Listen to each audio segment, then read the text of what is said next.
Shout out to 7. Steve Trang. Jump on the Steve train. We real estate disruptors.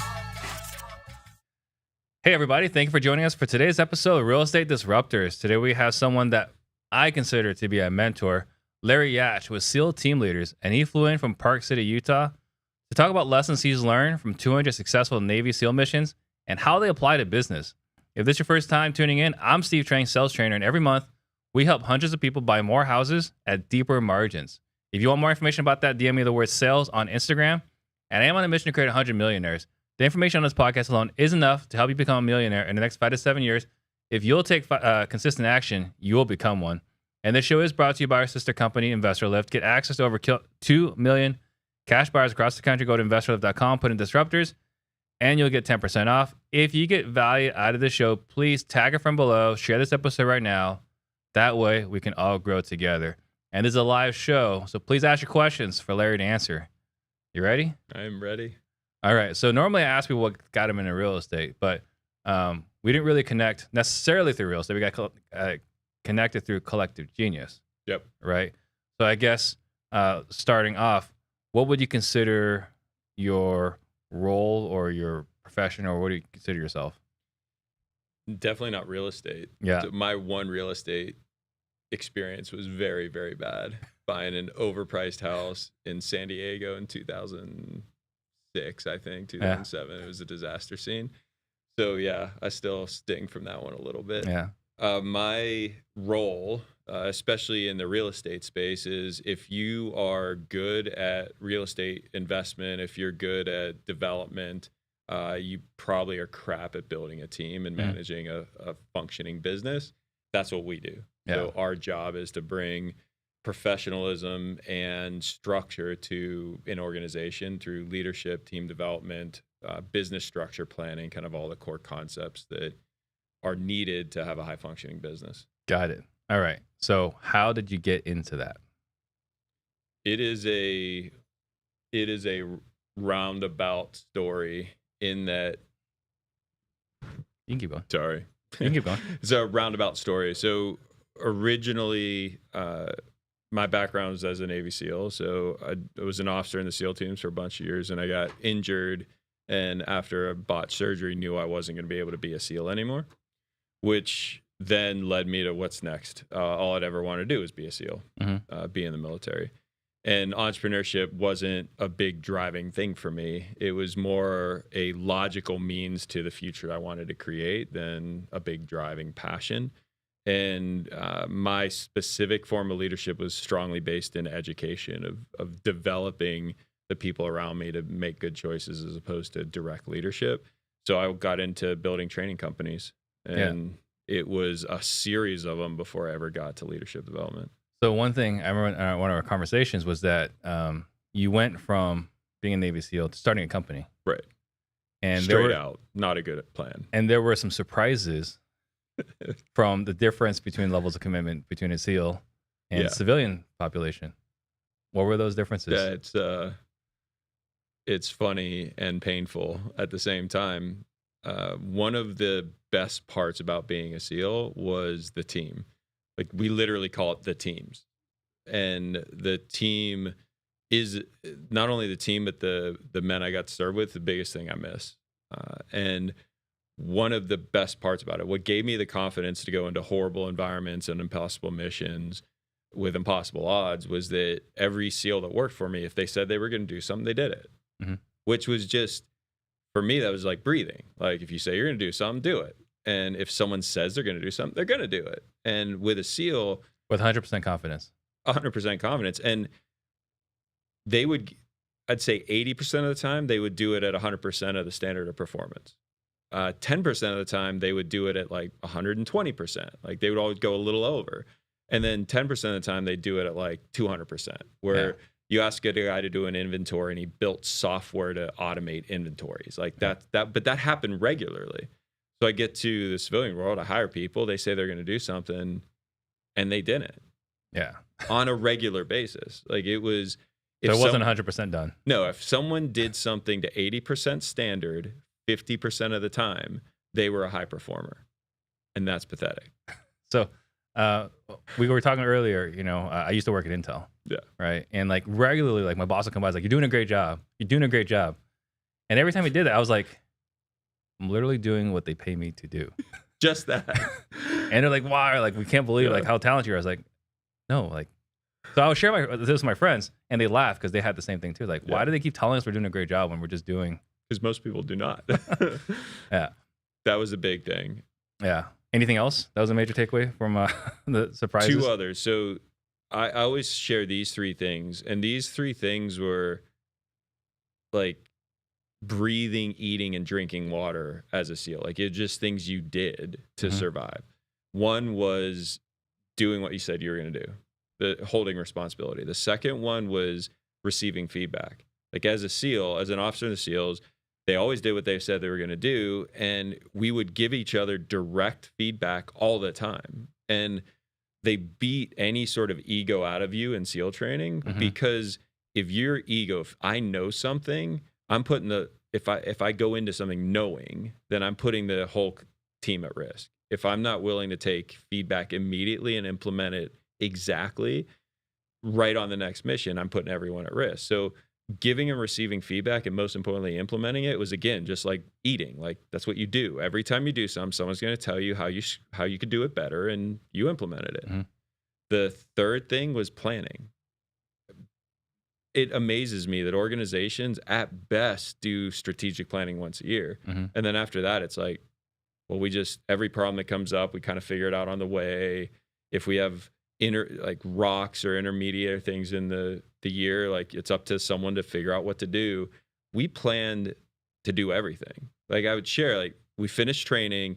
You've got 16 of the best the country has to offer. We're going to all go get burritos after the training event. We put a plan together, which you'd laugh, like, wait, you're taking the highest performing people in the world, and like, you'd actually plan as how you're just going to go to the local burrito shop and get burritos. Yes. I mean, that we planned for everything. And not only did we plan to fail, because we know the one mission that wasn't going to happen was the one that we planned for. Right. And that just isn't done in the civilian world. So those 3 things, holding responsibility, giving, receiving feedback, and planning, were the biggest eye-opening of people just don't do that at all in the civilian world. So let's go back a little bit, because we talked about the lessons you learn from being a Navy SEAL, right? And there's other people out there that are notable that people follow, right? There's Jocko Willink, there's David Goggins, right? So for you, like, let's talk about what qualifications does someone have to go through to be a Navy SEAL? Because you've kind of shared also, like, when you guys go in, there is a very specific reason why you have to go in. Yeah. Right. So let's talk about first, like, what it takes to become a Navy SEAL, and then what kind of missions you guys got to go to. So becoming a Navy SEAL is not easier. It actually got harder after 9/11, because pre 9/11, like, I remember I went through training in 1998. Even in 98, 99, if someone asked what you were, it was like, I'm a SEAL. They didn't know what you're talking about. I mean, I would say 7 out of 10 people really didn't know what a Navy SEAL was.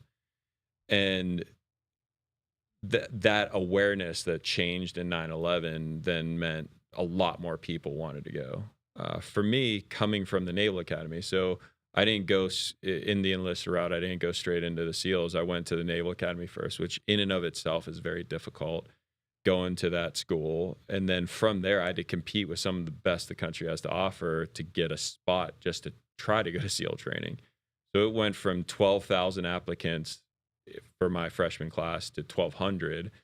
Then from those 1,200, about 250 that wanted to be a SEAL freshman year. By the time we got to senior year, only 53 were qualified. Those 53 had to compete for 15 spots. So just to get one of those 15 spots was really, really hard. Yeah.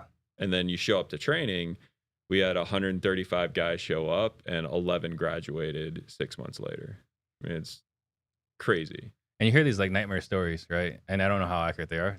Like being thrown in the water in the deep cold, or the worst nightmare story you heard was like probably one of the easier days. Like, it is so much worse than you know. And they have those documentaries where they'll show the whole training class. Yeah. Like, the longest documentary is 10 hours long. that's one day. And you have 6 months of those days, like that you just get a fraction of what they put you through. And so one thing that's fascinating is you don't go on the easy missions. No. So what kind of missions does a Navy SEAL go to? The way I describe it is, in every business there's competition, right? Every company there's competition.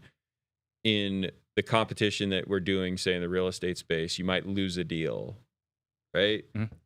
My competition tried to kill me, right? Like that's the level of competition that we're talking about. If they win, I die. If I win, they're either taken out or they're dead, right? They're taken out of the battle space. So that's the first thing. The second thing is they didn't send us anywhere nice. Like they're not sending you to nice places. They're sending you to you were stationed in Hawaii. Places. I got to visit for training, and then they'd send me to shithole, some like horrible place that I had to go live and operate in. Yeah. When I was fortunate that every time I deployed, it was to a real world mission, real world action. And that's rare.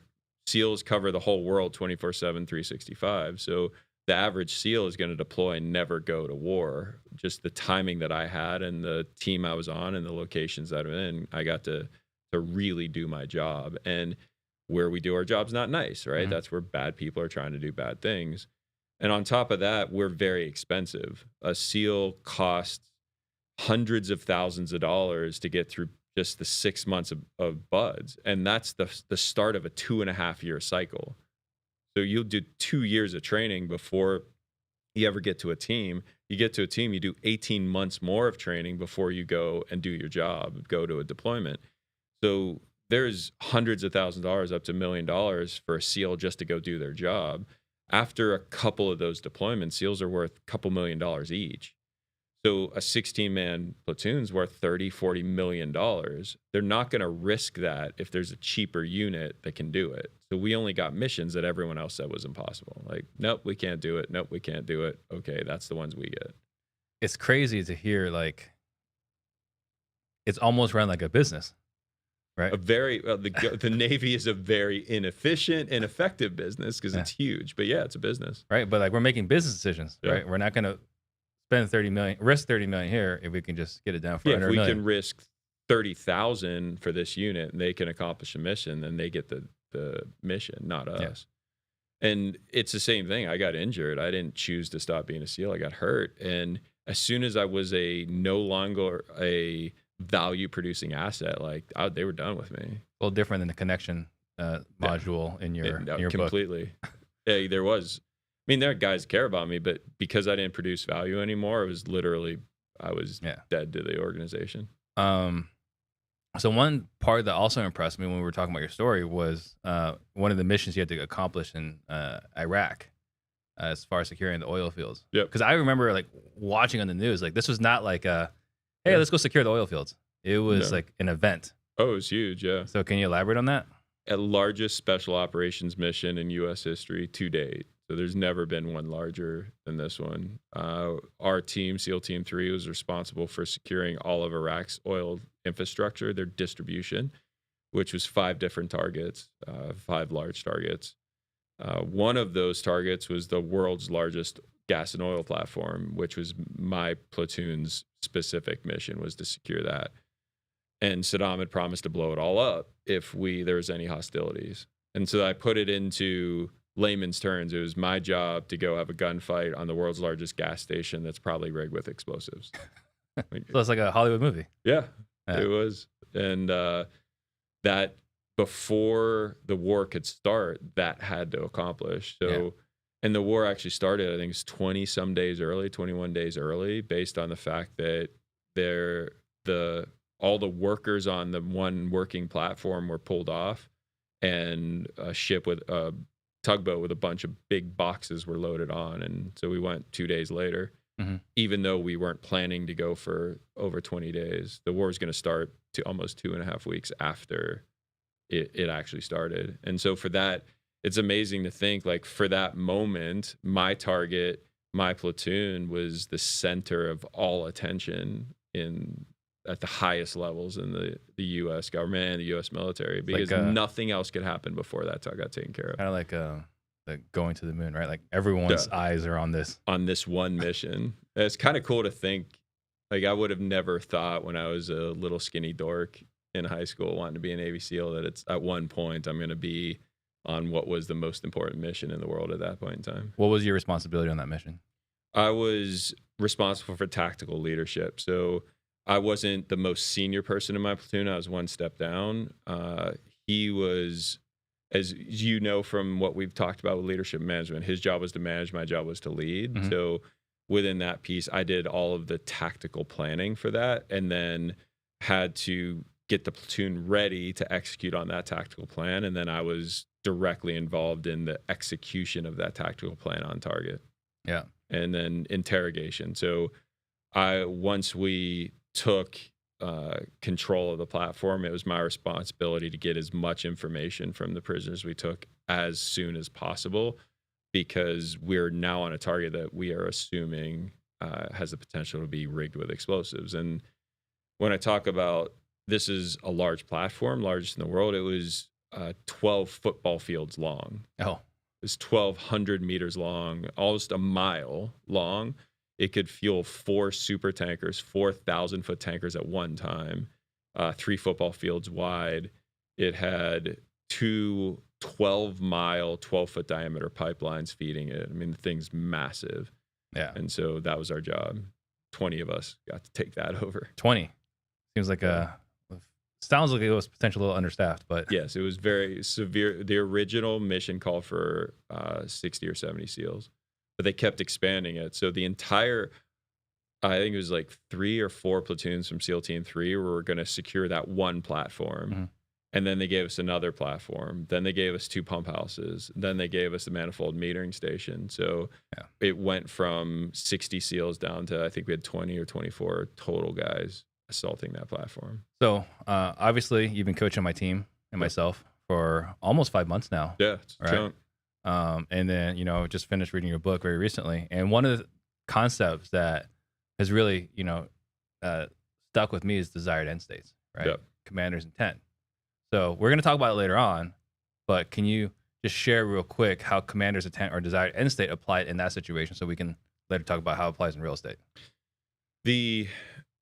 That was that wasn't one of our normal missions, right? This was a big mission, a really big mission. This mission, so the U.S. has battle plans. Like if all of a sudden North Korea was going to invade South Korea, there's already a book this thick with the plans for what we're going to do. This particular mission, securing the oil platforms, ever since the first Iraq war, when Saddam had destroyed all the oil in Kuwait, like we knew he wasn't full of crap when he was talking about what he'd do. There's plans for this, right? So those plans are very specific. They fit into the overall battle plans. So that was a very static mission for us, meaning there's an oil platform, go take it. Most of our missions are not static. It's a very dynamic environment that we work in. It's ever-changing, highly dynamic, and lots of risk. With that type of environment, our commanders can't tell us, go take that house. Mm-hmm. Like they said with this, like, go take the platform, make sure it doesn't get damaged. From there, most of the time, if they were to tell us that, the world would change so much, even just on the way to the target, that we'd be in trouble. So most of the time, we are tasked with what they refer to as commander's intent, where he would tell us what it would look like, the battle space would look like after we were done, as opposed to what we were doing. And that commander's intent gave us the flexibility to adjust strategies and tactics in that ever-changing environment while we're executing the mission. So it's the best way I liken to it is it's the reason why we're going out, not what we're going to do or how we're going to do it. Yeah. So the objective as to why this objective is important versus what the exact outcome looks like. It's literally, most of the time, especially like in business, you're telling people what to do. And a lot of times people are telling people how to do it, right? Which is 2 layers too deep. Mm-hmm. Our commanding officer would tell us why we're doing something. It was our job to tell him what we were going to do to produce that fulfill on his why. Yeah. And then he would give us an okay of, did we get it right? So he would never tell us strategy. It was our job to identify strategy. Yeah. But there's always like, here's why it's important. Yep. Why is important. That's it. Here's the why. We showed up with the what. And then as an officer, my job was the what we were going to do. My guys, my leaders, my enlisted guys, they told us how we were going to get done. And my job was to follow them, not actually lead them. One of the things that, and I know we're kind of going a little bit differently than how I would normally do this, but you know, like I said, it's been instrumental for my business. The things that it's always felt like top-down management, right? Like, hey, Larry, how many dials did you make today? How many contracts did you have, right? And it just feels like I'm pulling this out of you, right? And it feels like micromanaging, right? And the things that we've learned very recently with you guys is that it's not me requesting this of you, it's you're reporting it to me. My job to over-report. Right. Your job to over-report. And then when I have the intel, now I can make decisions on the business because I have all the intel on the front lines. It's a completely different way of looking at business. It's the concept. Again, if I was to say what was, like, I talked about responsibility and feedback and planning, but the concept of leadership versus management was ultimately one of the biggest paradigm shifts that I had. When I go as a junior officer, so I come straight out of training, I'm out of training, I go get assigned to a team, I get assigned to a platoon, I walk into that platoon space, I would be the second, at maybe the third highest ranked person in the whole on that platoon, which means I'm very high at the top out of 16, 17 guys. Yet I know the least, right? So I show up absolutely brand new, but they have to call me sir, and I can tell them to do anything, and they have to do it as long as it's a legal order. If I go into that environment pretending like I can lead them to success, I'm going to fail. It's going to be dangerous.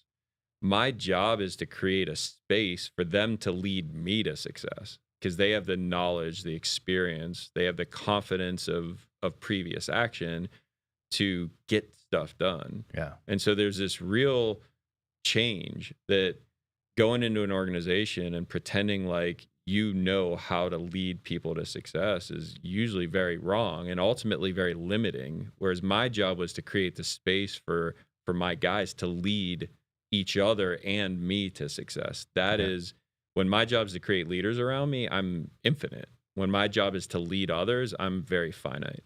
Right. And this is conversations I've had with Jaden, right? He's my, now he's my CAO, right? Coordination of Action Officer. And like, we have conversations like, you know, who reports to who? He's actually like, look, like right now you're there to support them so they can be successful. That's your responsibility, right? You're not leading, you're not directing, right? You're just giving them the space, creating the space to be successful, right? Create, enable, support leaders. That's it. And then the other thing too. And ultimately what's crazy is you as the CEO, right? As the most senior person will often report to him. Feels that way. Yeah. You should, right? Like, cause at a certain point, he's going to need to direct your action to get stuff done. And therefore he's leading you, even though you're the most senior person. Right. That's how a SEAL team operates. Yeah, so it's interesting as we kind of had this evolution. Another thing too is because I just finished your book, like I said, how leadership actually works.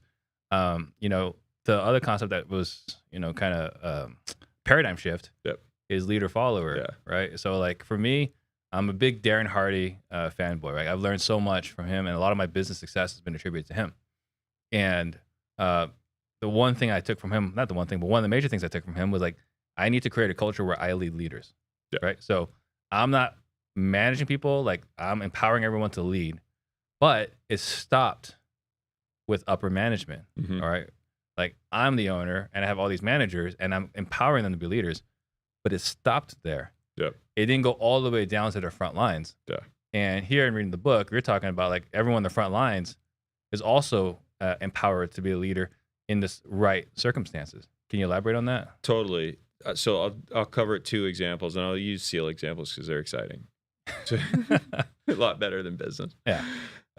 So there's a part of our training that we call IADs, immediate action drills. So immediate action drills are oftentimes we have to patrol to get to where we're going to do work. And you could do that by foot or vehicle. It doesn't make a difference. Say we're on foot patrolling to where we need to work and a bad guy starts shooting at us. We are now in action and we need to take immediate action to get out of that space. Normally, we're undergunned, right? We're a small unit. We're usually running around with 15, 16 people, sometimes 8, sometimes 4, sometimes 2, right? We can be very small units and you can run up against 100 or 150. So our job is to, as soon as they contact us, our job is to get away. Like mostly we run away, but we need to run away with them thinking that they just touched a much bigger unit, right? So our job is to have them think like, oh crap, like that's 200 people. Yeah. And the way we do that is through coordination of action. You can watch videos on YouTube of units getting in contact, and when they do, you might have 1 or 2 people shooting. If you contact a SEAL platoon, you'll have all 16 shooting within seconds. Oh, really? Yeah. And so that seems like all of a sudden you touch this and it's like all hell breaks loose. And on top of that, we as a unit, a M60 machine gun. So that's a medium size belt fed machine gun in the Army or Marines, that will be run by up to 4 people. SEALs do it by one guy. One guy runs that weapon by themselves, and we have 4 of them in 16. That's the same as like 150 Army man unit. Yeah. So you touch that, all of a sudden you got 4 60s plus a bunch of, we'll have grenades and rockets. It's like, oh crap. And on top of that, we move while we're doing it. So we're shooting, moving, and communicating at exactly the same time. So all hell breaks loose, then all of a sudden all hell breaks loose over here, and all hell breaks loose over there, and it keeps moving. That takes a lot of practice. And what we're doing with that is we will immediately go into action. In that action, we're constantly looking for an out, like what we call an out. Like, how do I get out of the bad area? That out that can be found by anyone, right? As we're moving, the most junior guy can see that there's a depression in the land, which is where we need to go. And he can take command of the entire platoon with no rank, no positional authority, and everyone will immediately switch into following him because he's now making the most effective choices and decisions at that time. So that to me illustrates a concept of lead follow. He'll follow until it's time for him to lead. As soon as he needs to lead, everyone else follows. There's no one's feeling gets hurt. No one's asked like, no, you're the new guy. Shut up. Right. You don't know what you're talking about. No one's feelings get hurt. It's just, and he knows what to do. It's immediate. Yeah. And the other thing is, I could talk about planning being important. In a platoon, planning super important. Who do you think's responsible for directing planning? I mean, I guess in most cases it's the visionary. Right. It'd be the senior people, right? With the most experience. The most junior person's responsible for the plan. Yeah. Which is nuts because they don't know anything. And there's a difference between being responsible for something and having the responsibility and holding it. So the most junior person will have the responsibility getting the plan done, but they'll be responsible for managing all of the senior people that have all the experience to do the planning. So we're literally making the most junior person lead the most senior people in the task that they have the least experience in to prove the point that everyone is a leader at every point in time. Got it. That was definitely a much more sexy example, right? Yeah, thank you. We could have talked about what we were doing on our call 2 weeks ago. It would have been a lot more boring. So, because for me, like when I read that passage in the book, I was like, oh, this is actually a lot like what Sam Walton did, right? I mean, Sam Walton has the most, well, no longer the most, but was until very recently the most successful company in the world, right? Walmart, right? And how did he create Walmart? Is he literally just flew city to city, met with their front lines, gathered intel from the front lines, and made business decisions based off what the front lines were saying. Yep. So right? He's following the leaders that have no positional authority. Right. So there's a lesson there, but no one really held on to it. Yep. And then read it again here. It's like, oh, right, we should probably be doing that. The concept that, the best way to define this, if you're trying to like orchestrate or understand in your head, is the primary role. So you have 3 positions on any team: lead, manage, follow. If at any point in time, even on a 2-person team, if you're not holding lead, manage, and follow, it doesn't work, right? So even on a 2-person team, all 3 have to be held. The primary roles of each, once you understand those, it makes sense. So as a follower, you're following when you're taking action. Like if you are actively doing something to move us towards a desired end state, you're following. If you're directly evoking action, and the key word there is directly and evoking. So if I'm directly evoking effective action in someone else, I'm leading. If I'm creating the space for an individual to lead or follow, I'm managing. So my job as a manager is to create, enable, and support leadership at every level. If I'm taking action, I could have the title of CEO, but if I'm actually doing something, I'm not managing, I'm not leading. Yeah. And that concept of like, okay, leading and following, when I'm taking action, I'm following. When I'm evoking action, I'm leading. At that point, we notice, oh, all of us evoke action in other people every day. Therefore, every day we do some leadership. So I read Traction a few years ago, right? I think a lot of people that are listening to the podcast have read Traction or implemented some sort of Traction, some form of it.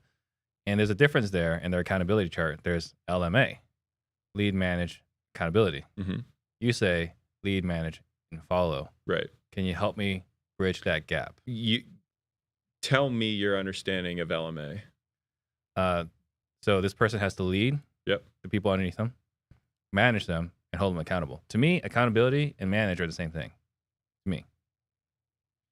So the actions, I'll go into what I consider the behaviors, the critical actions of a manager versus a lead follower. Because lead following, to me, I put leader and follower in the same category. They're the same, right?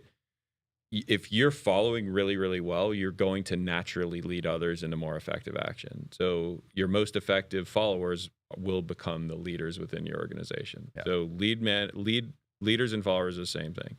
So managers, I find, have 3 responsibilities. The first is to create and communicate the desired end state, the why, where are we going? The second one, and that might be what they mean by lead, right? In that lead, manage, accountability. Second piece, once I have the clear desired end state, my job is to make sure that everyone has the resources, the knowledge, and the authority to lead, right? To make good choices on their own. So that's a lot about education, resourcing, budgeting, that type of stuff. The last one is be a safety net in case of failure, right? And that's one I've never heard anyone else ever talk about that. Right? No. The most effective managers in the world, the ones that create the best leaders, if you ask the leaders under the best managers in the world, how did you feel? What they inevitably will say is empowered and safe. Right? I can make decisions. I knew if I made decisions, they got my back. That critical role is unbelievably important. Now, accountability. Do I have to hold someone accountable if I've created an environment where they're safe, they're empowered to lead, they have all the resources to do it, and they understand and hold the reason why? No, there is no accountability. It's automatic. Now, when we get into the actions of a lead follower, clearly understate the desired end state, right? So like, I will not allow someone to task me unless I understand why I'm doing something. Second thing is always collect resources. Like I always have to create knowledge, skills, authority, resources. The third one, which is critically important, is over-report information. So if a manager needs accountability, their followers, their lead followers, aren't fulfilling one of their primary roles, which is over-report, right? Why, as a follower, do I want to over-report? I can't be wrong if you know everything I'm doing. Right? I can't ever be wrong. You can change your mind, but you have to say you changed your mind because you know exactly what I'm doing. If I'm over-reporting, then as a manager, I don't need to hold you accountable. And the last one is the most important one, ask for help, right? As a leader. So how do we encourage over-reporting? Because I think that's one of the frustrations, right? As a manager, you feel like you have to drag the people along. I would say the biggest thing is you have to create the environment where it means more to them to give you information than it means to you to get it. So how Does do we that do make that? sense? It does make sense. So how do we create that environment? What you have to understand their purpose. What do they care about? Right. And once I understand what they care about, then I can tie reporting to what they care about, and they're doing it for themselves. They're not doing it for me. Yeah. If I'm making them do it for me, you're pushing a boulder uphill. Right. I'm pulling it from you. Yep, I'm pulling it. No, you have to want to do it more than I need it. Yeah. And so I have to understand what's driving you. Once I understand what's driving you, that purpose, we've talked about purpose a number of times, alignment of purpose. If I deeply understand your purpose, I can get you to do anything. Yeah. And so for everyone that's ever dealt with a salesperson that's not putting in their numbers, like there's some gold right here. The other thing you touched on was safety. And I think like I've worked with a lot of people that struggle with delegation. Yep. And one mistake I see all the time is if someone makes a mistake, they freak out. And if they make a mistake and you freak out, they're not going to make any more mistakes. And now you're stuck with a person that's frozen in action. Yeah, fear will freeze them in action all the time. So how do you empower people, or how do you encourage that safety net? Because it's something that I've kind of have to like. I swear I have this conversation like once a week. So, probably everyone's not going to like this answer. Maybe you got to slow down to go faster. I have to be 3 steps ahead of you all the time. I got to be 3 steps ahead of everyone all the time. Meaning when you fail, I have to have already understood what failure that's going to be and ensure that it doesn't hurt you or the organization. And I have to let you fail. So my people will often get surprised. It's usually only 2 times and then they expect it. They'll come to me completely embarrassed, upset, like, oh shit, I got to tell you what happened. I'm like, oh, this happened. You knew? Like, yeah, I knew that was going to happen. And here's the 3 things I did to make sure that didn't hurt you. It didn't hurt me. It didn't hurt the organization. And in that, they get amazing trust. Yeah. Now, and then it's like, okay, it's a learning point. Like, I created this space for you to learn. What lesson did we learn in this? So failures are never really failures. Like I said at the beginning, we plan to fail. Every plan that we put together, we have 19 versions of it that go to crap. So my job as a manager is to make sure that you can never hurt yourself. You can never hurt the organization. Yeah. And in doing that, you then have the confidence to work on it, like take chances, make mistakes, and bring them forward. The other one, I'd say a big one, is you have to create an environment where no is okay. Yeah. Can you expand upon that? Yeah. Most people, it's yes. Like if the CEO comes and if I go, like, again, if you watch our calls, like I can get on a call, CEO, go to my junior person and say, Matthew, I want you to do this. And you'll hear him say no. And that doesn't happen often. But we have a formula. You're allowed to say no if you tell me why it's a no and how you make it a yes. Yeah. So we want people to say no more than they say yes, because then their yes means something. If you say yes to everything and you don't hold your commitments, your yes means nothing. Right.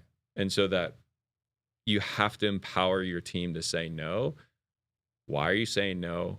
And how do we make it a yes? Yeah, it's gonna be a lot of people are gonna have a hard time with that one. So one thing that we had talked about and going through this training with you guys is that this is not necessarily principles you learned from the Navy SEALs. Yeah, none.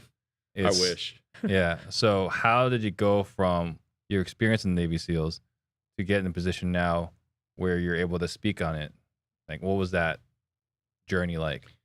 Yeah, it's what people take for granted. What they make the assumption is that I was sat down in SEAL officer class and they taught me all this stuff. And if so, I would have a lot less scars, literal and figurative. Yeah. Like they know this wasn't it at all. And I was in an environment where you couldn't fail. Like I didn't get a chance to fail and learn and be an ineffective leader, or else I would have died and people I loved would have died. Like it would have been bad. So I had to, it was trial by fire in this crucible of war. And I got through with that and started a company.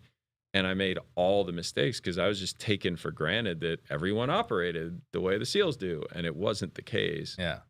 So that I would say would be the biggest thing, is like a big difference between like Jocko's work and our work is Jocko and Leif, they're amazing guys. They're from SEAL Team 3. Leif and I were at the Naval Academy together. Like they have good stuff, but they wrote that book right out of the SEALs.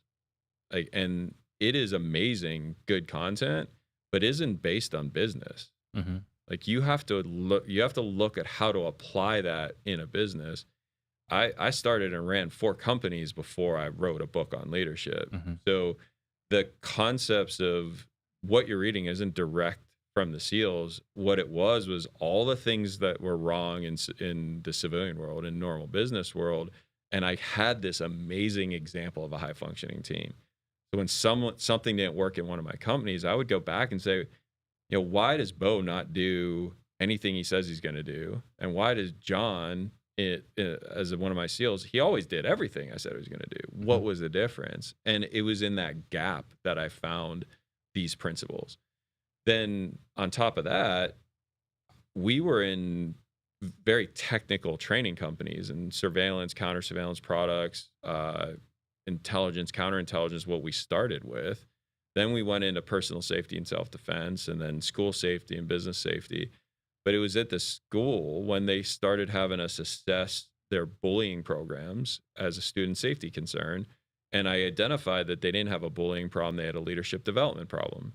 That leadership is using... How was that received? You've experienced this a number of times with me. It's like a paradigm shift. Yeah. Initially, it was like, what are you talking about? And then I said, well, leadership is using your power to help someone. Bullying is using your power to hurt someone. Mm-hmm. If you have bullying, you don't have leadership. Like that's as easy as it is. And at that point, like, oh crap, you're right. Right. And so then their immediate response is, well, can you write a leadership development program for middle school? Yeah. As a SEAL, like no one could ask me anything that I wouldn't say, yes, I could do that, even if I'm wrong, with no intent to do it. And 2 weeks later, they had a funded program. Mm-hmm. They came back and said, we're ready for your program. I don't know what you're talking about. So I had to write a leadership development program for middle schoolers, so 5th, 6th, 7th grade, 8th grade. And the kicker was the teachers union wouldn't allow us to train the teachers in the program because they didn't have any time in their schedule. So we had to use teachers that were opening a lesson on respect the morning of the lesson and sharing it with a 5th grader, which meant that we had to distill very complex things down to these fundamental principles.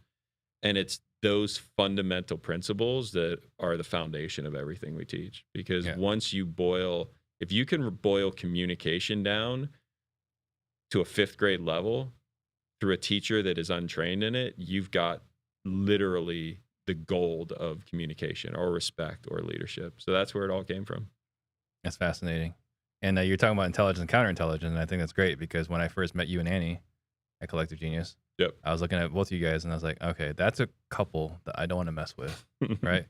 One's a former Navy SEAL, and one I think can kill me with about anything. Her mind. Yes, she'll make you want to kill yourself. That's the dangerous part. Yeah. Like I at least come straight at you with weapons. She'll just make you want to jump off the roof. She's strong with her mind. So yes. The other thing too, and going through this, hopefully you guys are getting value from this. The Jason Medley, right, who runs Against CG, I kind of share with him. It's like, like in talking to Larry, like, man, it's like really profound, really grounded, right? Really almost like Buddhist or Taoist, whatever principles. And it's like, Larry is kind of like a Gandhi that's killed a lot of people. So just the bad ones. Yeah, just the bad ones. So and no more. I try to stay away from that. Yeah. At this point. So in the book, there are 6 pillars. Yep. What are the 6 pillars?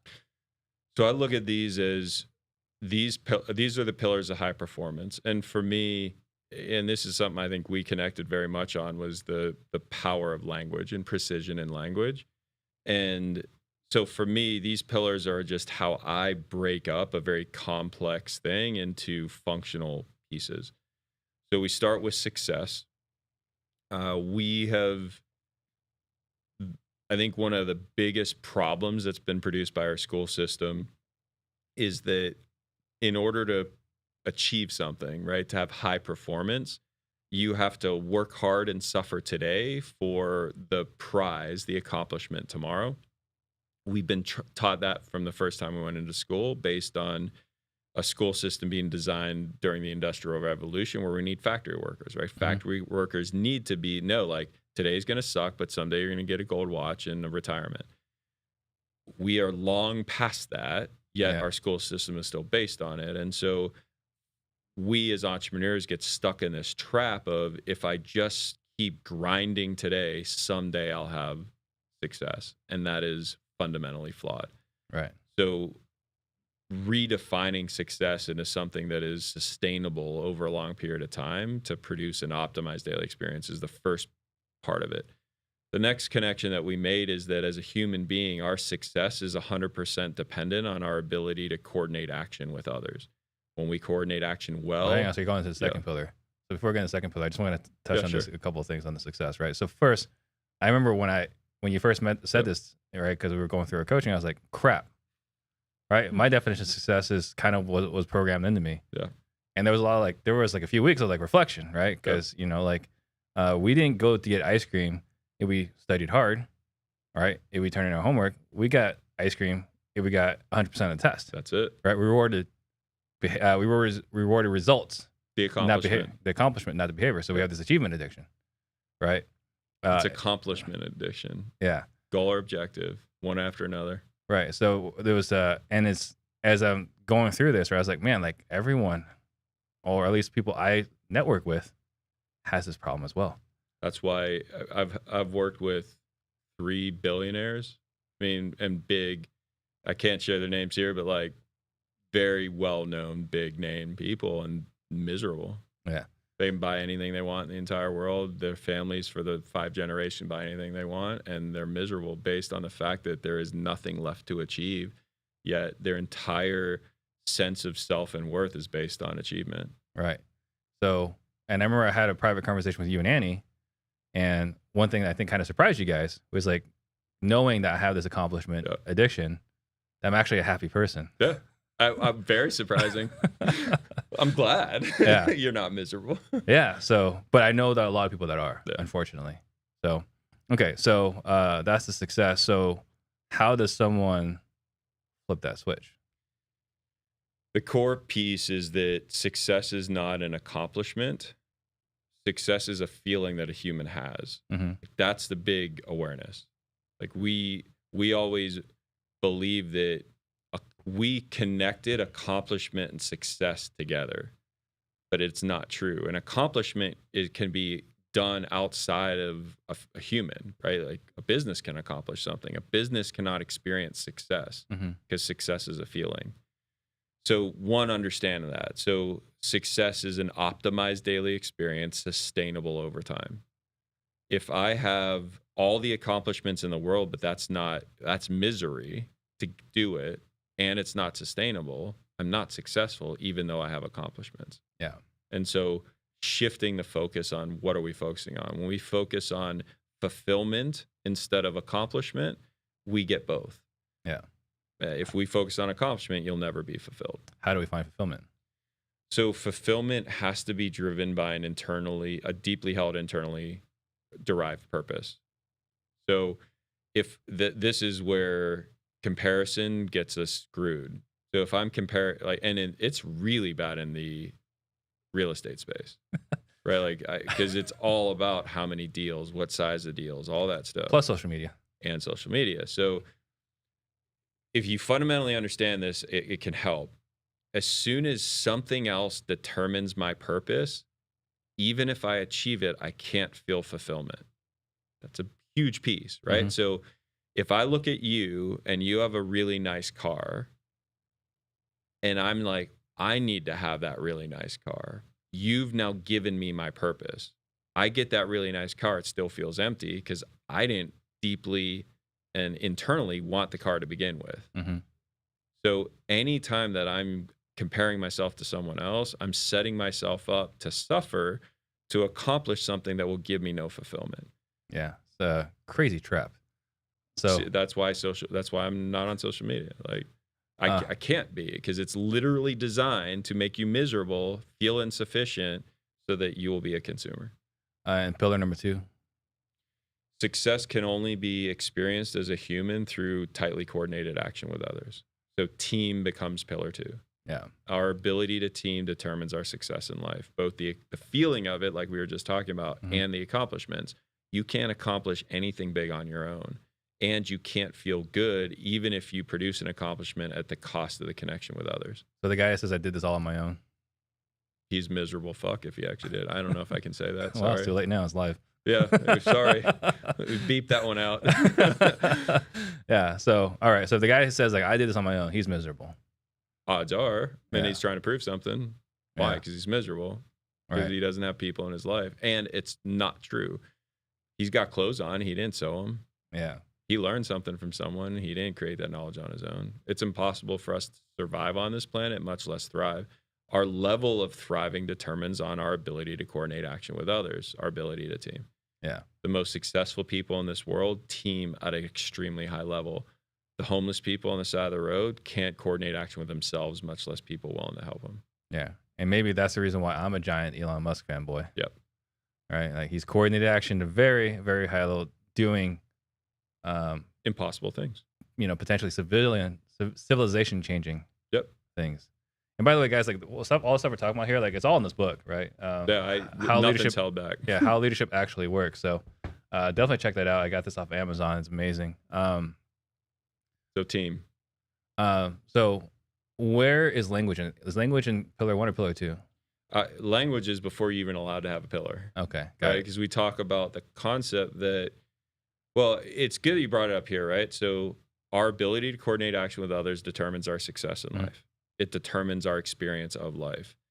As a human being that is not handicapped, my ability to communicate, my ability to use language is my easiest tool for coordinating action. So to me, language is our most powerful asset for production of success. Yeah. The better and more effective my language is, the better I coordinate action with others, the more success I experience.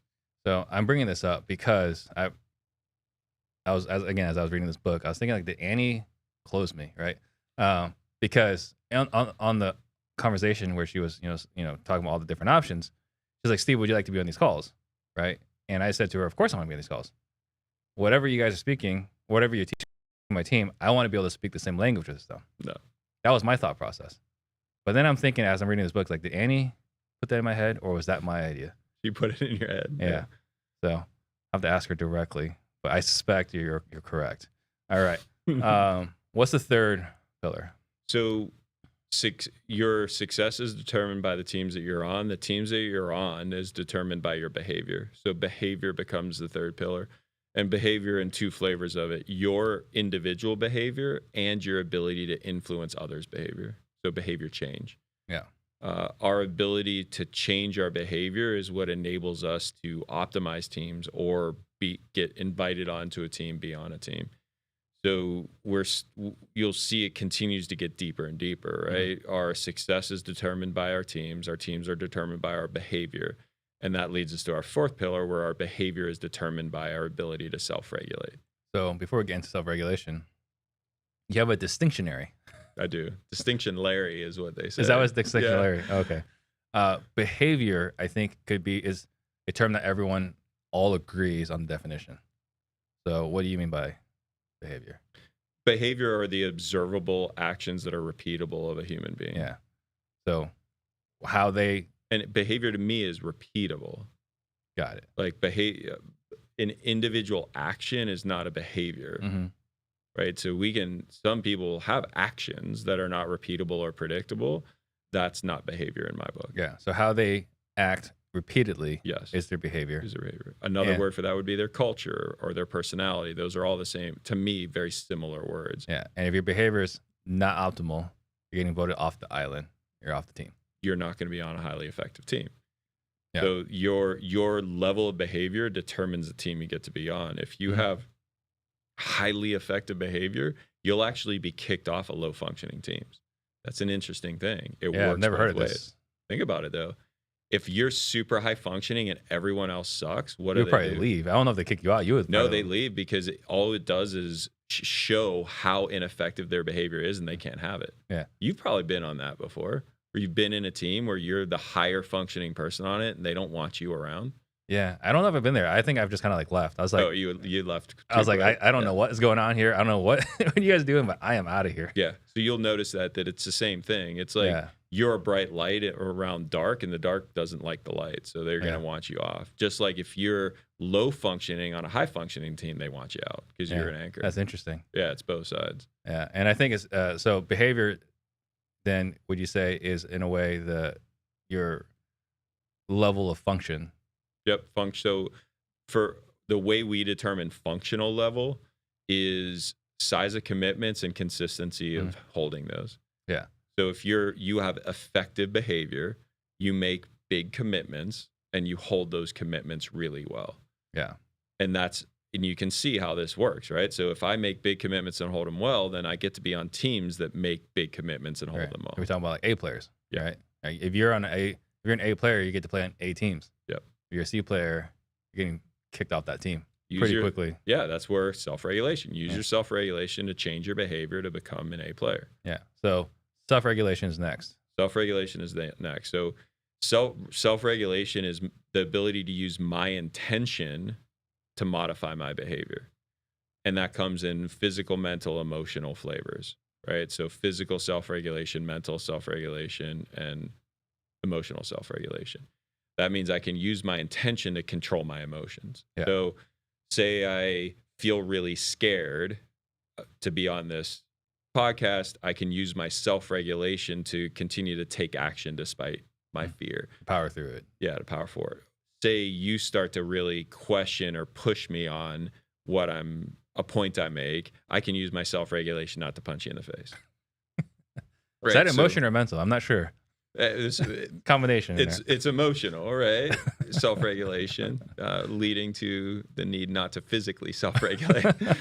So that ability to use intention to control our behavior mentally, physically, and emotionally determines our behavior and our ability to change our behavior. So it becomes the foundation of behavior. And the last step is Last step of or last pillar. Two more. Two more. So we've got 4 so far. Think of these 4 as the foundation of high performance, right?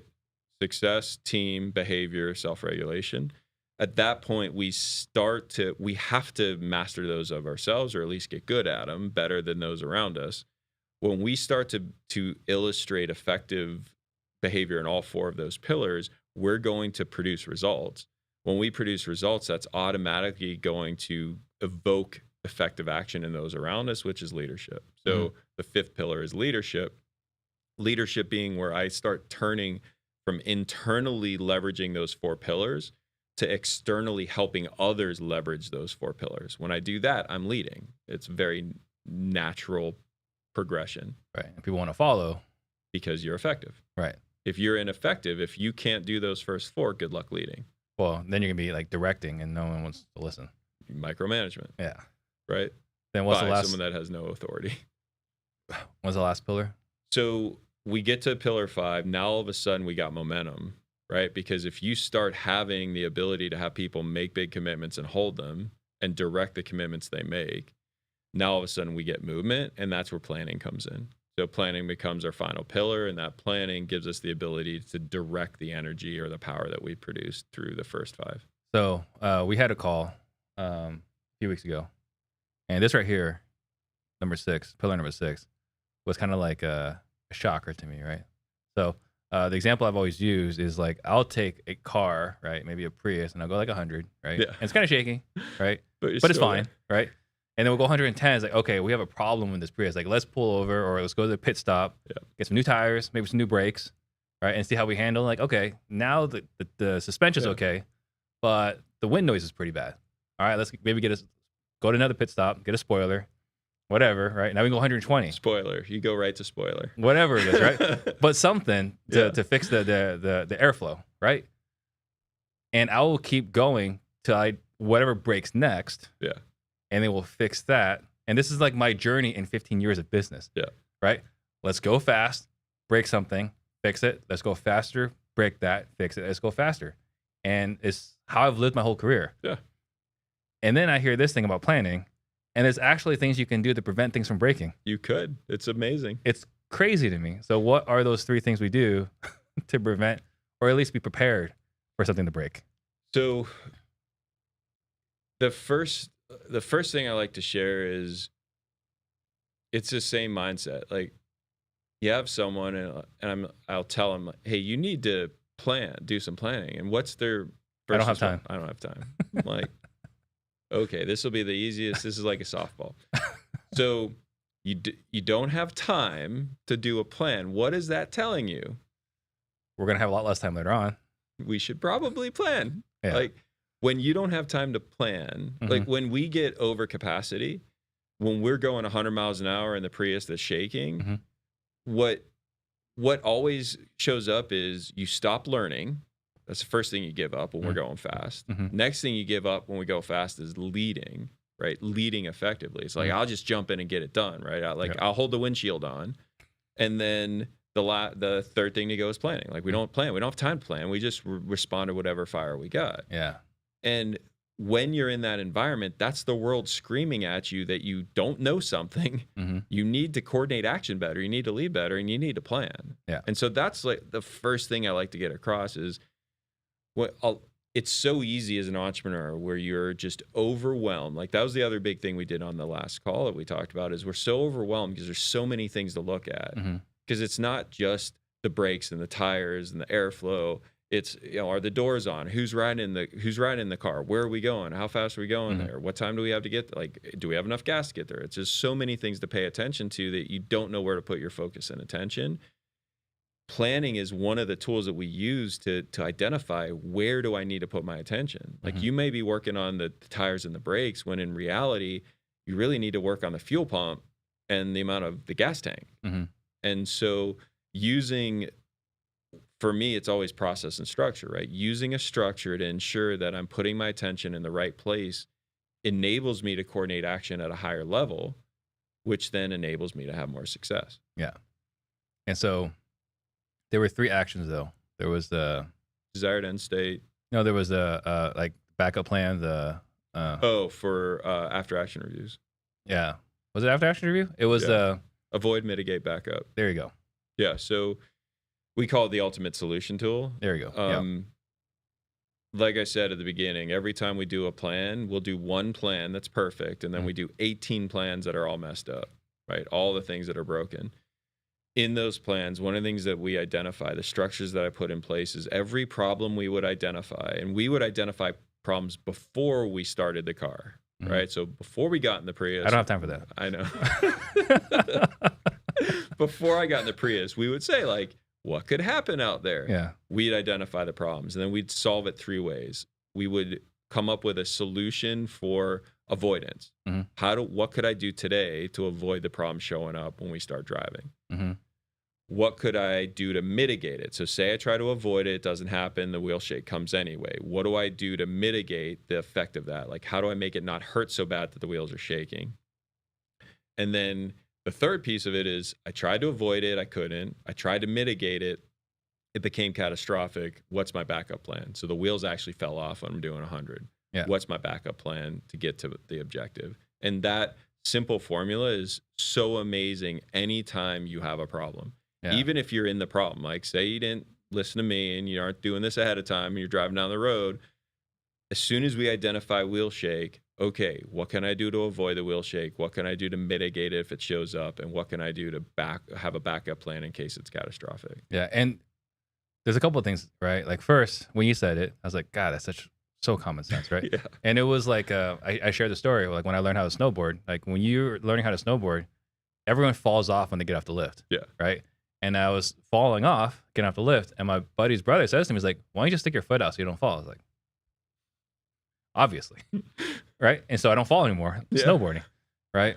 And so like everything you say is so commonsensical. It's crazy to me that we didn't do this before. I used to say these are simple concepts. They aren't. They're elegant concepts, right? Like an iPhone is not a simple thing. It's an elegant solution, right? The fact that it comes with no instruction manual and I can give it to my dad, and with no instruction manual, he can figure it out. The amount of thought, design, process, structure, discipline that goes into creating such an elegant solution is critical. And it's, to me, that's what I've done is I've spent so much time distilling complex things down. It creates the environment to have an elegant solution where you're like, oh yeah, I knew that. That's easy. Yeah. Because if you knew it and it was easy, then you can actually implement it. Right. So I want to talk about one last thing before we go into questions. So law of leadership. Larry's golden rule. Yeah, Larry's golden rule. And like, again, one of those things, like when you said it, like, oh, geez, like how was I missing it? Can you elaborate on the law of leadership? Yep. So Larry's golden rule of leadership. Do not lead the way you want to be led. Lead to the functional level of your team. Right. So we generally, as entrepreneurs, are higher performers than those around us, or we wouldn't have chosen this and wouldn't still be in the game. That means that generally we want to be given a goal or objective and left alone to figure it out. So we like to be empowered to take action. Because of that, we think everyone else is the same, right? Everyone else is like us, and they just need a little bit of direction, and they'll just get it done. And they'll figure it out. How's that working for you? Well, it took a long time to figure out it wasn't. Yeah. And for most of us, we live in frustration because that isn't what happens. Right. So we go back to the fundamental thing I talked about of functional level. So size of commitments and consistency of holding them. If someone is high functioning, meaning they make big commitments and they hold them all the time, they get to be empowered through light influence. Right? I just kind of influence their action. They're empowered to take action. That would be on the one side of it. On the other side of it, you have low functioning, where they either make little commitments and are inconsistent, or they can make big commitments and be inconsistent. Low functioning people, they need to be controlled through force. And as an entrepreneur, most of us, what we do is over empower our team, right? They're lower functioning than what the way in which we're leading them. We lead them that way because that's how we want to be led, but we're higher functioning. So I've never been one for leadership style. To me, this isn't style. You can use whatever style of leadership you want as long as you increase the control as the functional level of the individual or team goes down. Yeah. And again, it was so common sense when you said it to me. Yeah. Right. But I was frustrated in this one capacity until you helped me kind of bridge that gap. So guys, if you guys get value today, again, check out the book, How Leadership Actually Works. We also have sealteamleaders.com. The promo code is Disruptors. You'll get 10% off. You guys can check that out. Like, I'm not kidding when I say, Larry's had a profound impact on my team, right? But not just that, right? Working with you and Annie, I feel like I'm a better leader, a better husband, and a better father as I'm learning these principles and applying it, right? We're using desired end states in conversations at home. It's amazing because that's what I love the most about distillation is this is as applicable with your 14-year-old daughter as it is with your wife or your spouse or your business partner or your team. It doesn't matter. They all work the same way. Yep. So, and then real quick, again, before we go into questions, guys, we do have our live workshop coming up next month. Go to disruptors.com/blueprint. Or maybe disruptors.com/closerslab. I'm not sure. The team will put up the right information, but go check it out. We're going to be going over 2.5 days, how my company works, right? How our wholesale operation works, everything from lead intake to following up to all the different systems, hiring, firing, a lot of the things that we talked about here at a high level, but how it applies in our actual business, right? So go check it out. 2.5 days inside our office. And let's go ahead and go to the question. So we already had people buying it, and we also had people say, thank you for your service. First question I got here is from Summer, who you got to meet earlier, right? This might be a difficult question. Okay. Knowing what you know now, would you have still joined the service? So,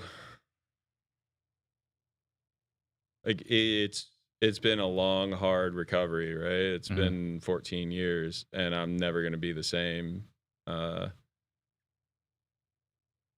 It's a challenge based on the fact of not only what I got to do, the people I got to do it with, the skills that I learned, and the benefits that I've been able to leverage from that experience to now what has been hundreds of thousands of people that we work with.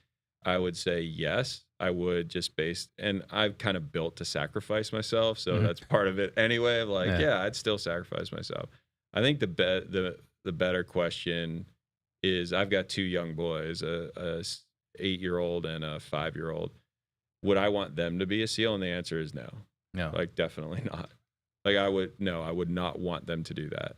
On the other hand, the day that I walked into my first platoon, I finally felt at home. Like, I never felt like I fit anywhere in the world, and I felt like I fit in and I got to be who I really was with no filters. That is what I want them to feel. If they need to feel that by being a SEAL, great. If they need to feel that being a cross-dressing ballerina, great. I don't care. I want them to feel that. So I would support them, but if it was up to me, the answer would be no. The cost is too great. Yeah.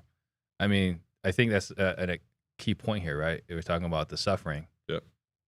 What is, besides the obvious physical trauma, what are some other things that, you had to undo? Because I saw it when I was reading your thank you at the very end, right? Like, there were people that you had to go and like sit down with and journal and to undo a lot of the psychological trauma. A lot of this work. Yeah. For me, being a leader, being an officer within it, I had to put myself in a place to make decisions in which my best friends in the world could die. And I had to ask them to go into environments that were extremely high risk. I had to know that I might have to make a decision to tell you to go through that door, and as soon as you do, you're going to get shot.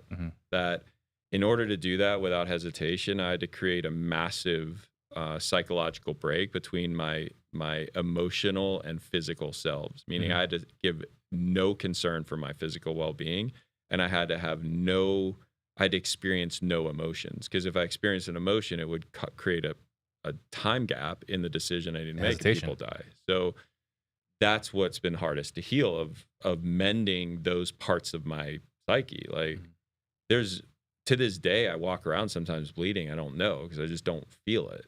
Right? There's times where I pick metal out of my body, it's bleeding. I'm like, oh, that's not supposed to be there. Right? It just didn't feel it. And that emotional disconnection of not experiencing emotions creates an impossibility to connect with other humans at a deep level. And that's a big cost to pay. Were you that way before you joined?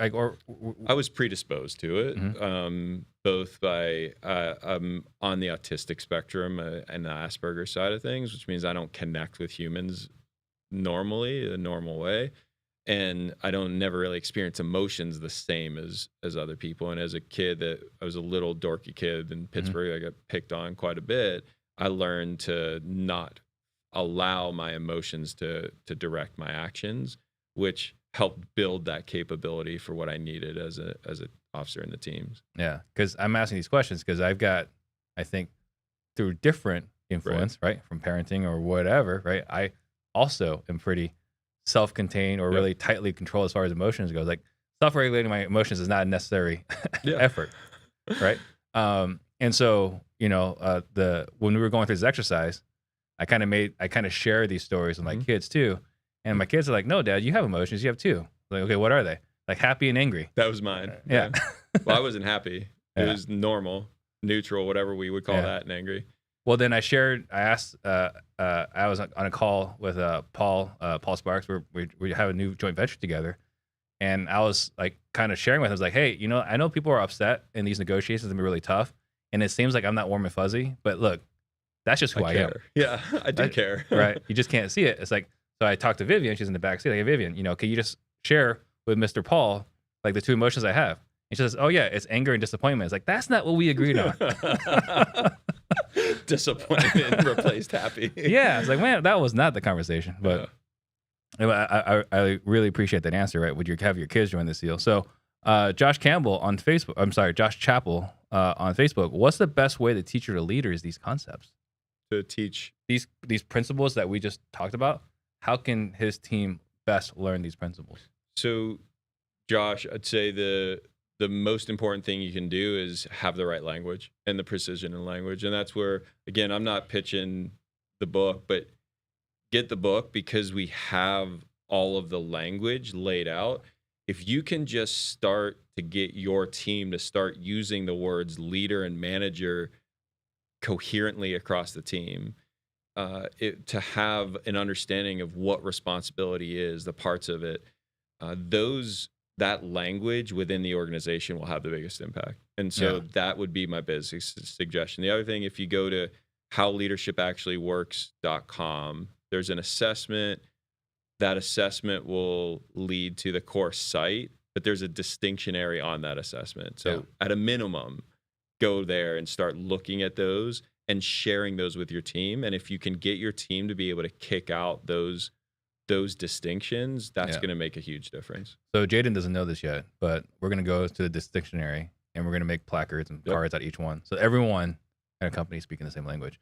But to add on to that, Josh, what I would recommend is do what I did. Hire Larry and his team. Yeah, it would make it a lot easier. Hire Larry and his team to coach our team, right? Because when I hired you, it wasn't because I was like, oh, like, let's go ahead and hire Larry. It was, I was making a decision to let my team take over all the teams. And I am removing myself. And I would just feel a little bit more confident about letting go if my team had, one last leadership training that they can go through together. And when Andy's like, do you want to be on it? It's like, of course I want to be on it, right? Like, and so in going through that journey, my team has leveled up so much. But what I didn't expect is that I leveled up so much in going through that journey too. Yeah, there's the goal that you should have as a father and as a CEO is to become irrelevant. Right. My job as a father is to be irrelevant to my children's lives because then they're actually free. Mm-hmm. And when they're free, we can truly love each other with no connection. But as long as they need me, there is not pure connection there. And it's the same thing in a business. My job is to create a business in which I am absolutely irrelevant in every way, shape, and form. And at that point, I've created something of significant value. Right. And that was the objective when we reached out to you. So I feel a lot closer to being irrelevant. Yeah. Good. I'll join you there. Island of irrelevancy. We can have fun. Absolutely. So Lotto on YouTube's asking, what do you think of Space Force? What do you know about the Space Force? I know squat other than the Apple TV show, which I love. Space Force. I didn't even know we actually had a Space Force until relatively recently. I met someone on it. Part of the thing that's interesting for me is I pay attention to zero news and social media. Nothing. I consume zero news because I was on the front lines where we were the biggest news story there was, and I'd come back and watch it and find out that every channel had a different story that was not true. And I found out just how much it is just entertainment, and it's entertainment that has me not feel good. So I don't consume any of it. Yeah. So I have no idea. But if it's anything like the Apple show, I'm glad we have a Space Force. Well, so I remember when I was going through training, my sales trainer years ago, and we were talking about fear and pain and so on, right? Like, because there's like present pain, present pleasure, right? Those are two most powerful motivators. And then future pain and future pleasure, right? And future pain is fear. Mm-hmm. And he asked the question, like, what industry thrives off of fear? And his answer he was looking for was insurance, right? Which does make sense. But my brain went to news. Right? Oh, that's all. Whether it's Fox News or MSNBC, fear. It's the only thing. And what's crazy about future and past, right, is that when we have worry, like this is what blows me away. In the present moment, we're good and feel good. Mm-hmm. When we worry, we take the thing that we don't want to experience in the future and bring it into the present so we can experience it today when it doesn't exist. Yeah. Like it's absolutely pointless. I'm going to have you record that, or we'll snip this out later and share it with some people I know. The Dana follow-up question on YouTube. If you had to fire entire staff, how would you mentally rebuild quickly after burnout? You burned out? I'm guessing Dana's burnt out, yes. If you have to fire your entire staff, you did that, right? Just to be clear, like you created that either based on some previous traumas that required you to do it again, or based on not having a lack of knowledge and skill. So first, I'd give yourself a break, right? It's not your fault, and it is your responsibility, right? Yes, it's your responsibility. It's not your fault. So within that, my biggest thing would be you got to do some personal work before you start again, or you're going to recreate the same thing. And this is something we haven't talked a ton about, but one small segment of what we do is we found that the biggest limitation to growth of a structurally sound company are the unresolved traumas of the CEO. And when we started applying the battlefield trauma techniques that I was using to heal myself and other SEALs to executives, the growth was astounding in their companies. And so for something like that, that's to me some sort of unresolved trauma that you have in your life early on. We need to fix that before you start it again, or you'll create the same story all over again. So it's crazy. So we talk about pillar one, we talk about success, and I was like, oh crap, I need to figure some things out for myself. And I meet with Annie. Yep. And she helped me uncover some of the things, right? Yep. And early on stuff. And it's like really simple stuff, right? Always is. But, all that stuff, the jokes, right? Like the Asian kids and whatever. Yep. But apparently it did impact me, right? More than I thought. But as I go through this exercise with Annie and we learn about childhood trauma, and my childhood trauma is not severe, but it existed. So severity of the childhood trauma depends on the effect it has today, right? Like we like to think, well, because you weren't in a car bombing when you were 3, it wasn't severe. But if it's impacted your life for 30 years, that's pretty severe. It's a very interesting point, right? Like it doesn't matter. Point. The impact is what determines the severity of the trauma, not the trauma. Right. We pretend like unless it's a big trauma, it doesn't count. That's not true. Yeah. Trauma is merely a lesson we learned when we felt out of control. Right. So if that lesson was strongly learned as a little kid, it could have a massive impact for your life moving on, regardless of if it was your parents yelled at you once. Right. And well, so with that experience with Annie, and it was like an hour and a half, right? Yep. Is to completely change how I approach some conversations. And B, it's kind of like, when you learn something, you kind of see it everywhere. The reticular activating system. I see childhood trauma everywhere. You can't help it. Is that something that you like? Is okay? That person is dealing with this. This person. Like, does that go through your mind? It's weird because Annie and I are an amazing pair. Like, because we see the world in two different ways. When she sees you, she sees what you should be without your trauma. Like she sees your perfect self as a higher power made you, right? I see what is causing you all the problems to not be that today. So like I see you today with all the traumas, and she sees what you would look like with none. And it's painful for both of us because you see someone that you care about, and you're like, oh man, I'm seeing all the things they're causing their problems with, and she sees them the way they should be experiencing life. Yeah. So yeah, it's a pain. It's a burden. And we also had to learn that it's not our job to, like, I could heal all that quick. Like we could spend 10 minutes in the next hour. I tell you all the things that you need to fix. You have to want to let go of your trauma because your trauma keeps you safe. And people that aren't ready to let it go, when you try to take it away from them, they feel like they're going to die. I've never heard the expression or the phrase, your trauma keeps you safe. It does. That's all it is. So trauma is merely the lesson you learned in an environment where you felt like you didn't have control. So that trauma is the tool that your subconscious uses to make sure that you survive in the future. That's it. If you think about this, say I'm in a big traumatic thing and I die, I don't suffer trauma. I only suffer trauma when I survive, and trauma is what I learned in that experience. Got it. It's and what's when I programmed to your overuse psyche. it, I create stress. That's post-traumatic stress. For me, people try to kill me for 10 years. It wasn't a joke. I wasn't making it up. I wasn't delusional. People actually did for 10 years. For 14 years, I lived in a world where no one was trying to kill me with the lesson that everyone's trying to kill me. Yeah. That created stress in my life because it wasn't true. Yeah. Guys, if you have any other questions, please post them in here or post them on YouTube, post on IG, and so on. We'll see. What were some other things that I wanted to ask you?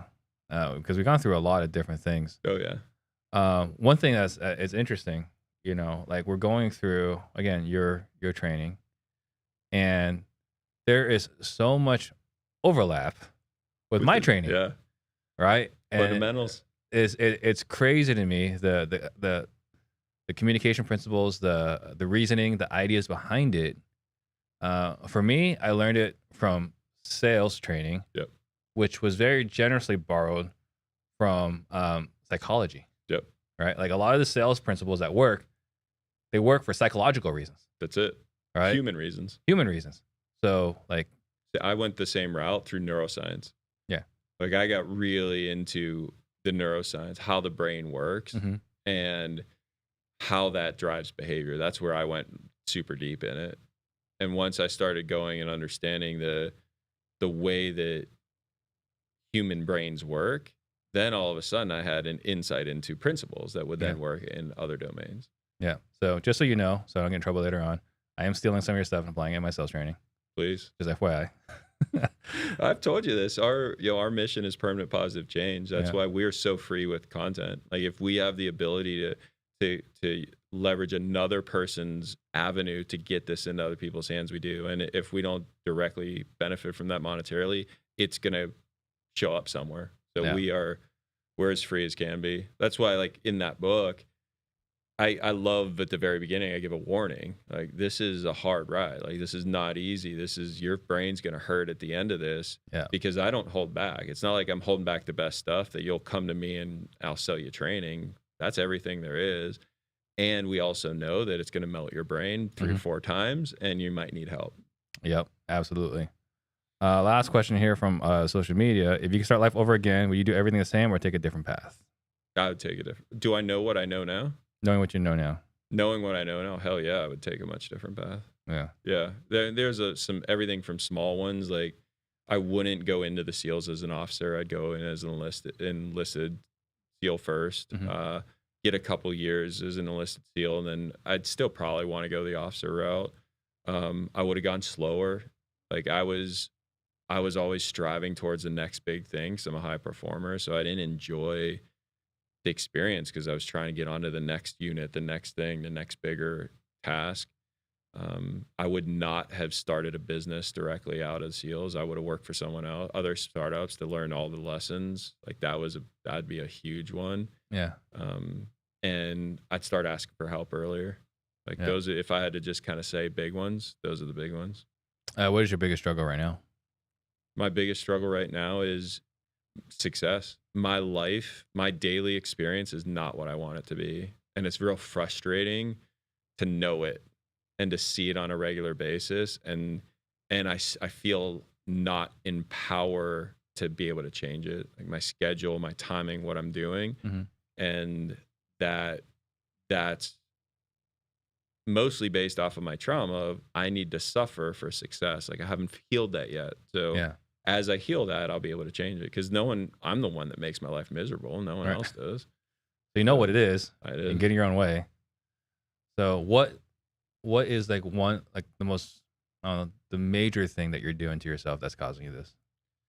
Overscheduling. Overscheduling? Yeah, it used to be that I wasn't in control of my schedule. I was super reactive, and I've gotten that. I've got a decent EA with that, but it's overcommitment.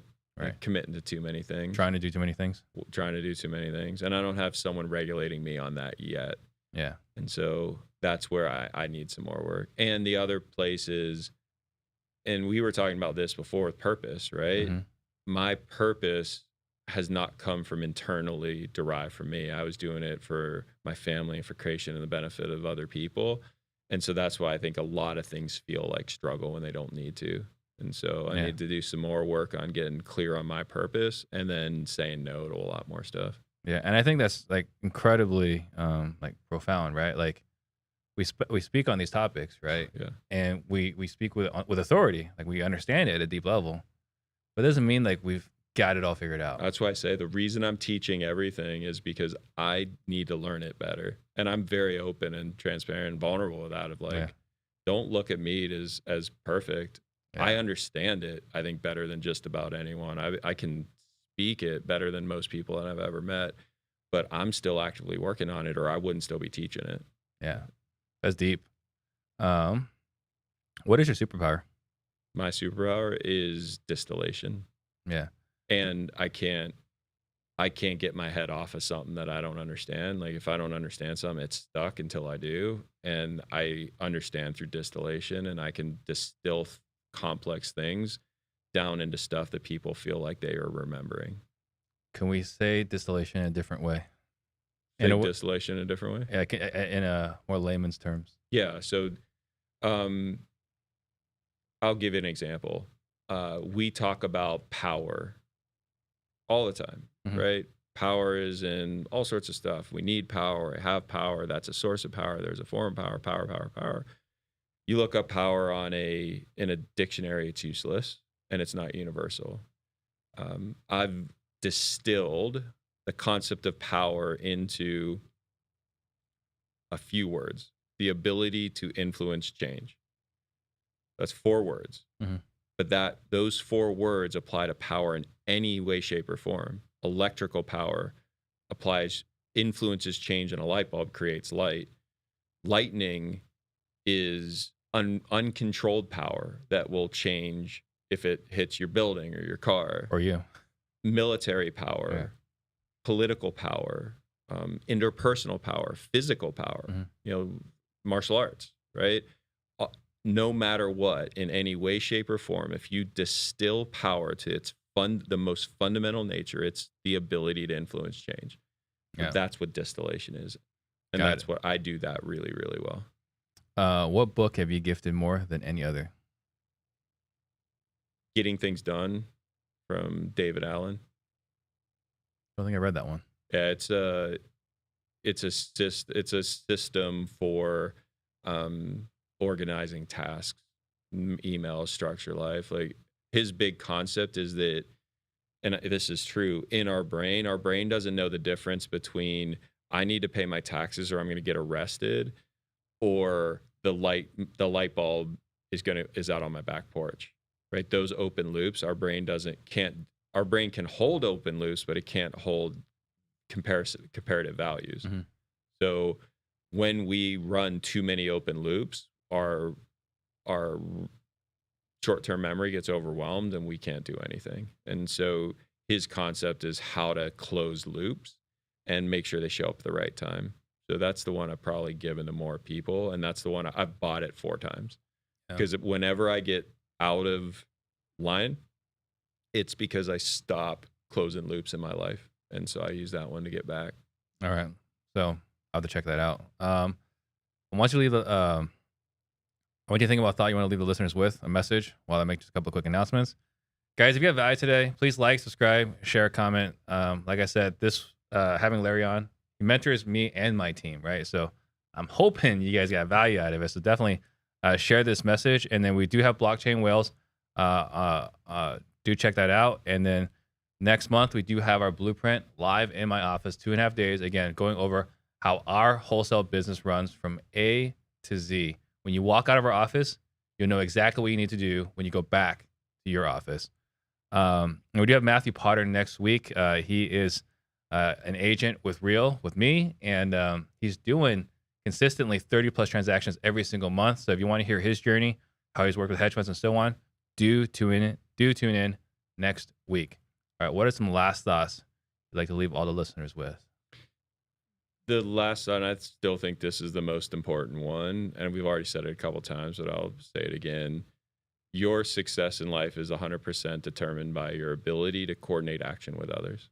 Anywhere in your life where you are struggling, you are not achieving what you want to achieve, experiencing what you want to experience, it's because you're not in the coordinated action you need to in that area of your life. Like that has changed my life more than anything else.